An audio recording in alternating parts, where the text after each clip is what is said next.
Assalamualaikum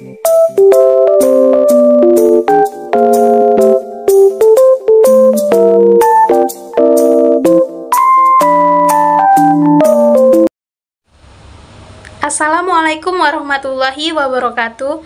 Yang terhormat kepada Bapak Muhtarom SPDI MPDI selaku dosen pengampu mata kuliah Psikologi Pendidikan. Perkenalkan, kami dari kelompok 1 yang beranggotakan 2 orang, yaitu saya sendiri, Diah Ayu Permata dengan NIM 2210210001 sebagai moderator sekaligus pemateri pertama.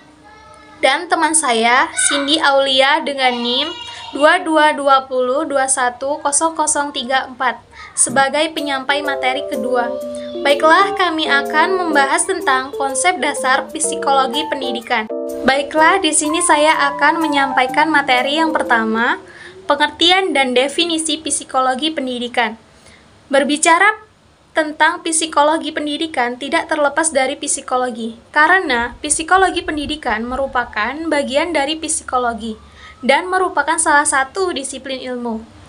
Psikologi berasal dari bahasa Inggris, yaitu psikologi yang berakar dari 2 kata dari bahasa Yunani, yaitu psyche yang berarti jiwa dan logos yang berarti ilmu.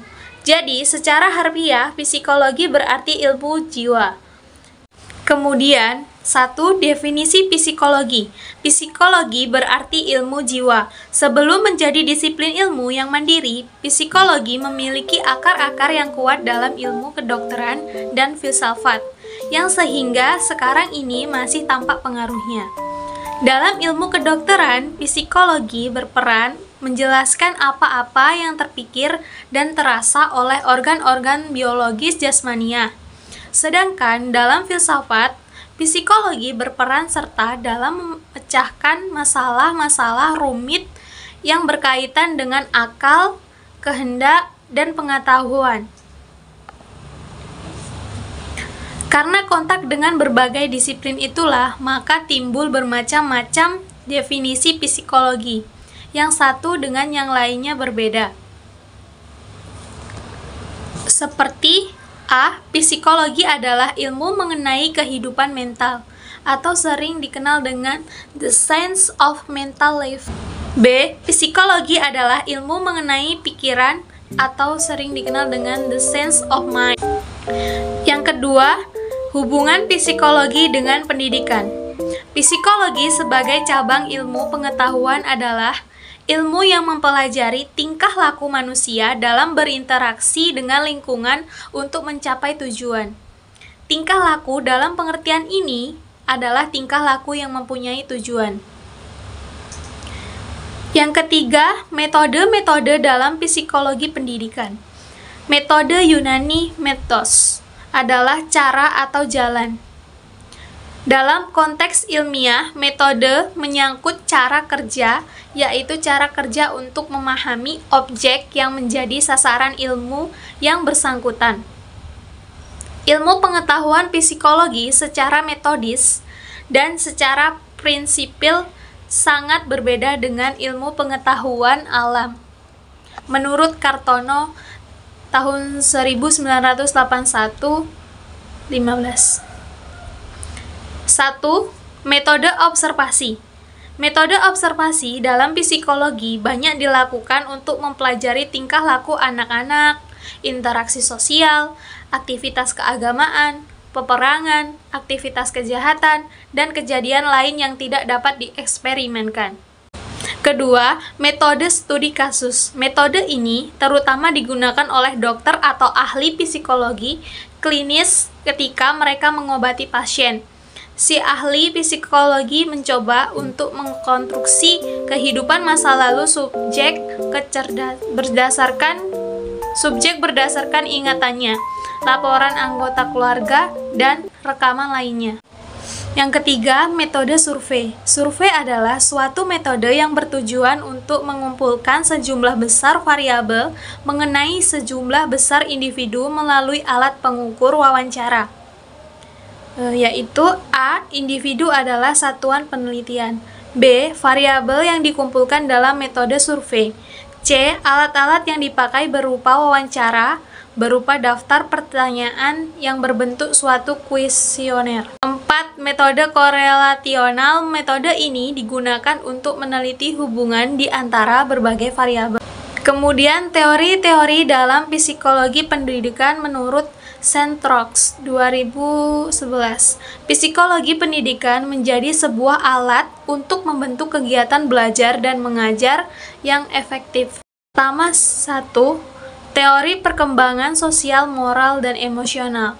Seiring dengan perkembangan kognitif, seseorang juga mengalami perkembangan secara sosial, moral, dan emosional. Kedua, teori pendekatan perilaku. Teori ini diawali dengan teori classical conditioning dari Ivan Pavlov yang menyatakan bahwa proses belajar merupakan hasil dari sebuah stimulus. Keempat, teori sosial kognitif. Teori ini diperkenalkan oleh Albert Bandura dan menjelaskan bahwa belajar merupakan hasil dari sebuah proses mengamati. 5. Teori pendekatan konstruktivis. Pendekatan konstruktivis adalah strategi pembelajaran yang berfokus pada diri pembelajaran untuk membangun pengetahuan dan strategi belajarnya secara sendiri. Kemudian, tokoh-tokoh sejarah psikologi pendidikan. Yang pertama ada William James. Beliau memberikan serangkaian kuliah bertajuk Talks to Teachers. Dalam kuliah ini, ia mendiskusikan aplikasi psikologi untuk mendidik anak. Kedua ada John Dewey. Beberapa kajian yang darinya adalah: pertama, kita mendapatkan pandangan tentang anak sebagai pembelajaran aktif atau activity learning, di mana anak bukan pasif duduk diam menerima pelajaran, tetapi juga anak agar proses belajar anak akan lebih baik. Yang ketiga ada L. Trondix, berpendapat bahwa salah satu tugas pendidik di sekolah yang paling penting adalah menanamkan keahlian penalaran pada anak. Yang keempat ada Carl R. Rogers. Carl Rogers adalah seorang psikologi humanistik yang menekankan perlunya sikap saling menghargai dan tanpa prasangka antara klien dan transmit dalam membantu individu mengatasi masalah-masalah kehidupannya. Kemudian ada Wilhelm dan Wulff. Baiklah, materi yang selanjutnya akan disampaikan oleh rekan saya, yaitu Cindy Aulia. Baiklah, saya akan melanjutkan materi yang telah disampaikan oleh teman saya, yaitu Dia Ayu Permata. Psikoanalisa yang dikemukakan PAUD sebenarnya memiliki beberapa makna, yaitu 1. Sebagai salah satu teori kepribadian dan psikopatologi. 2. Sebuah metode terapi untuk gangguan-gangguan kepribadian. 3. Suatu teknik untuk menginvestigasi pikiran-pikiran dan perasaan individu yang tidak disadari oleh individu itu sendiri. 7. Emil Kraepelin 1856 sampai 1926. Jika klarifikasi gejala-gejala penyakit kejiwaan dapat diidentifikasikan, maka asal-usul dan penyebab penyakit kejiwaan tersebut akan lebih mudah diteliti. Kraepelin menjadi terkenal terutama karena penggolongannya mengenai penyakit kejiwaan yang disebut psikosis. 9. Henry A. Murray 1893 sampai 1988. Henry A. Murray berpendapat bahwa kepribadian akan dapat lebih mudah dipahami dengan cara menyelidik alam ketidaksadaran seseorang. Peran Murray di bidang psikologi adalah dalam bidang agnosa kepribadian dan teori kepribadian. 10. Jean Piaget 1896 sampai 1980. Piaget adalah seorang tokoh yang amat penting dalam bidang psikologi. Perkembangan teori-teorinya dalam psikologi, perkembangan yang mengutamakan unsur kesadaran kognitif, masih dianut oleh banyak orang sampai hari ini. 5. Tujuan dan kegunaan psikologi pendidikan.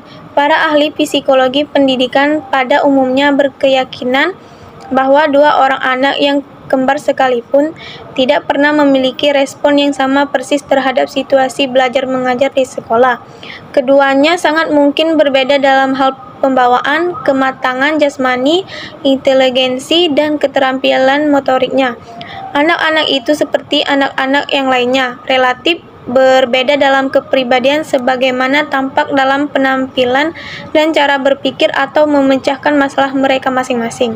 Ada 10 macam kegiatan pendidikan yang banyak memerlukan prinsip-prinsip psikologi, yakni 1. Seleksi penerimaan siswa baru. 2. Perencanaan pendidikan. 3. Penyusunan kurikulum. 4. Penelitian kepribadian. 5. Administrasi pendidikan. 6. Memiliki materi pembelajaran. 7. Interaksi belajar mengajar. 8. Pelayanan pembimbingan dan konseling. 9. Pengukuran. 10. Evaluasi guru yang memiliki potensi. Dalam perspektif psikologi pendidikan adalah mereka yang mampu melaksanakan seposi secara bertanggung jawab. Faktor-faktor mempengaruhi belajar. 1. Faktor internal siswa.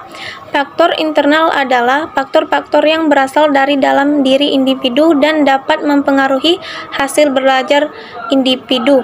Faktor-faktor internal ini meliputi faktor psikologis dan faktor psikologis.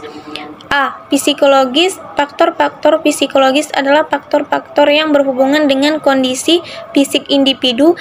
Faktor ini diberbedakan menjadi 2 macam. Pertama, keadaan tonus jasmani. Keadaan tonus jasmani pada umumnya sangat mempengaruhi aktivitas belajar seseorang. Kondisi fisik yang sehat dan bugar akan memberikan pengaruh positif terhadap kegiatan belajar individu.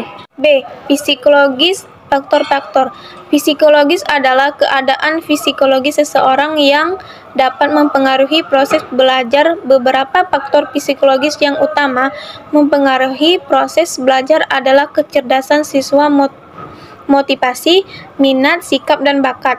2. Faktor eksternal siswa selain karakteristik siswa atau faktor-faktor endogen, faktor-faktor eksternal juga dapat mempengaruhi proses belajar siswa. Dalam hal ini, Syah 2003 menjelaskan bahwa faktor-faktor eksternal yang mempengaruhi belajar dapat digolongkan menjadi 2 golongan, yaitu faktor lingkungan sosial dan faktor lingkungan non-sosial. A. Lingkungan sosial. 1. Lingkungan sosial sekolah, seperti guru, administrasi, dan teman-teman sekelas dapat mempengaruhi proses belajar seseorang siswa. 2. Lingkungan sosial masyarakat. Kondisi lingkungan masyarakat tempat tinggal siswa akan mempengaruhi belajar siswa. 3. Lingkungan sosial keluarga. Lingkungan ini memang sangat mempengaruhi kegiatan belajar ketegangan keluarga. Sifat-sifat orang tua, demokratif keluarga, letak rumah, pengolahan keluarga, semuanya dapat memberi dampak terhadap aktivitas belajar siswa. Lingkungan non-sosial. 1. Lingkungan alamiah, seperti kondisi udara yang segar, tidak panas dan tidak dingin, sinar yang tidak terlalu silau atau kuat, atau tidak terlalu lemah atau gelap, suasana yang sejuk dan tenang. 2. Faktor instrumental, yaitu perangkat belajar yang dapat digolongkan 2 macam. Pertama, hardware seperti gedung sekolah, alat-alat belajar, fasilitas belajar, lapangan olahraga, dan lain sebagainya. 3. Faktor materi belajar yang diajarkan ke siswa. Faktor ini hendaknya disesuaikan dengan usia perkembangan siswa, begitu juga dengan metode mengajar guru disesuaikan dengan kondisi perkembangan siswa. 6. Fungsi psikologi pendidikan. Psikologi pendidikan merupakan suatu cabang ilmu yang membahas perilaku seperti didik pada seorang pendidik sehingga mampu menyelesaikan masalah-masalah pendidikan. Psikologi pendidikan meningkatkan dan memperbaiki efektivitas mengajar. 2. Mengusahakan agar belajar lebih bertujuan, hemat, dan hasilnya permanen. 3. Mendorong dicapainya kesehatan sebuah jasmani, rohani, mental, sebuah emosional oleh para guru dan murid. Baiklah, itulah tadi pemaparan tentang konsep dasar psikologi pendidikan yang telah kami sampaikan. Demikianlah presentasi berupa video ini. Saya akhiri, terima kasih. Wabillahi taufik walhidayah. Wassalamualaikum warahmatullahi wabarakatuh.